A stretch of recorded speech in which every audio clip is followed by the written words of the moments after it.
હાલતા ને ચાલતા મેં તેની આંખોમાં દુઆ જ જોઈ છે.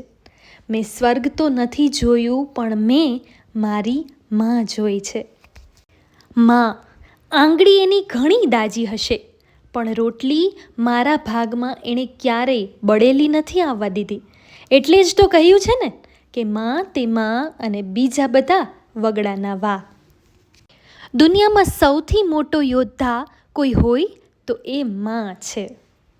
માત્ર 2 લીટી પણ હૃદયને સ્પર્શી જાય એવી માતા પુત્રની વચ્ચેની વાતચીત. માં, વેકેશન એટલે શું? મને શું ખબર બેટા, હું તો માં છું. શબ્દકોશમાં માત્ર માનો શબ્દાર્થ મળશે, માનો ભાવાર્થ તો હૃદય કોશમાં જ મળશે.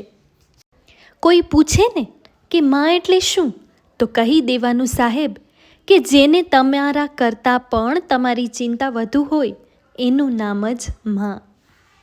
મમ્મી, તમને નહીં સમજાય. આ વાક્ય બોલતા પહેલાં 1000 વાર વિચાર કરજો. જ્યારે તમને બોલતા નહોતું આવડતું ને, ત્યારે એને એકને જ સમજાતું હતું. કેટલો અદ્ભુત સંયોગ છે! એક બાજુ મંદિર ને એક બાજુ માં. કોની સેવા કરવાથી ઉપરવાળો રાજી થાય, મંદિરની કે માની?